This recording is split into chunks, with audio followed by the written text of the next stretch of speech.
ఇప్పుడు తెలుగు రాష్ట్రాల్లో ఎక్కడ చూసినా కూడా కల్కి ఇది తప్పనిచ్చి రెండో మాట మాట్లాడట్లేదు. నాట్ ఓన్లీ తెలుగు రాష్ట్రాల్లో, బాలీవుడ్ లో కూడా కల్కి ఫీవర్ అనేది ఒక రేంజ్ లో ఉంది. ఇంకా నార్త్ అమెరికా అయితే చెప్పక్కర్లేదు, ట్రిపుల్ ఆర్ రికార్డ్స్ కూడా బీట్ చేసింది.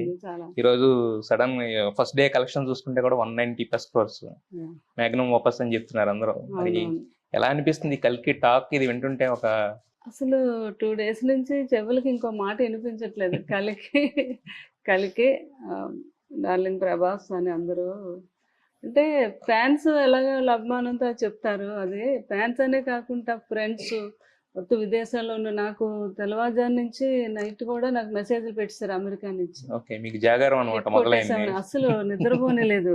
రాత్రే ఒక ఆయన ఉంటారు, మా ఫ్రెండ్ ఒకరు, మరి ఇంకో అబ్బాయి కన్నమ్మ, మనం హిట్ కొట్టేసాము, bumper hit, super duper hit అని చాలా ఆనందం అనిపించింది. అంటే సినిమా మీద ఒక నమ్మకం అయితే ఉంది మొదటి నుంచి.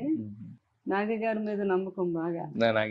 కృష్ణరాజు గారు ఈ సినిమా ప్రాజెక్ట్ ఆయన చేతిలో పెట్టడానికి కూడా ఆయనకు నమ్మకం నాగి గారి మీద. ఎందుకంటే ఎవడే సుబ్రహ్మణ్యం తీశారు కృష్ణరాజు గారితో.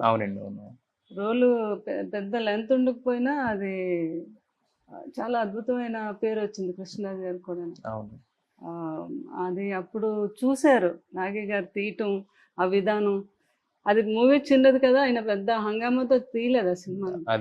సింగిల్ కెమెరాలో కూడా ఈవినింగ్ చీకట్లో కూడా తీయటాలు ఇవన్నీ చూసి ఎవరు అలా చేయలేరు, సింగిల్ కెమెరా అసలు లైట్ లేకపోతే చేయలేరు. ఆ టైంలో కూడా మన నాగి చేస్తున్నాడు అని కృష్ణరాజు గారు చూసి ఎప్పుడైనా కూడా నెంబర్ 1 డైరెక్టర్ అయినా అని ఆయన ఆ రోజే ఫిక్స్ అయిపోయారు అనమాట. సో ఆ సినిమా కూడా అంత హిట్ అయింది. తర్వాత వరుస పెట్టి అన్ని సినిమాలు ఆయన మహానటి అసలు ఒక బయోపిక్ తీయాలి అంటే చాలా కష్టం. కృష్ణరాజు గారికి ఎంత ఇష్టం అంటే, ఏదైనా కృష్ణరాజు గారు నాగి గారు ఎలా అంటే గురు శిష్యులు అనమాట. నా గురువు గారు ఆయన కూడా నాగి గారు అంత ఇష్టం కృష్ణరాజు గారు అంటే. అట్లాంటిది ఇంకా దత్ గారికి, మాకు వైజయంతి దత్ గారికి కృష్ణరాజు గారికి మంచి అనుబంధం తెలుసు కదా. ఆయన సరదాగా కృష్ణరాజు గారు అనేవారు, మళ్ళీ మామ అని కూడా అనేవారు. ఇలా బాబుతో చేయాలని ఉంది. నాగి గారు మంచి స్టోరీ ఓన్లీ ప్రభాస్ కోసమే తయారు చేస్తాను, నువ్వు చెప్పాలి ఒకసారి. డెఫినెట్గా ఈయనకి ఇష్టం కదా, బాబుకి ఫోన్ చేసి చెప్తే, నాగి చాలా మంచి డైరెక్టర్, నువ్వు చెయ్యాలి, మరి ఒకసారి స్టోరీ వినంటే ఇప్పుడు నాగి గారు వెళ్ళి బాబుతో చెప్పడం, బాబుకి కూడా నచ్చింది.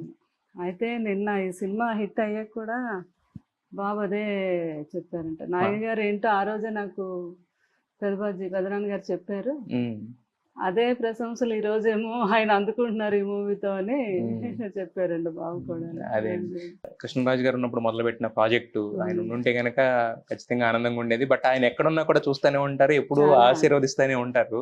మధ్యలో కృష్ణరాజు గారు నేను షూటింగ్ కూడా వెళ్ళాం, కల్కి షూటింగ్కి వెళ్ళాము. అప్పుడే ఈ బుజ్జి కార్ తయారవుతుంది అక్కడ. ఆ కారుని తీసుకెళ్ళి చూసి అక్కడ చాలాసేపు అక్కడే కూర్చొని, ఇంకా అసలు నాగి గారు అయితే ఇంకొక సెట్ కూడా వేస్తున్నాము, చాలా బాగుంటుంది, అదే మన వారణాసి సెట్, దానికి కూడా రావాలి కృష్ణరాజు గారు. అలాగే అది ఎప్పుడో చెప్పండి, దానికి కృష్ణరాజు గారు ఏదైనా అపురూపంగా ఒక మా అంటే ఆయన మదర్లా చూసేవారు.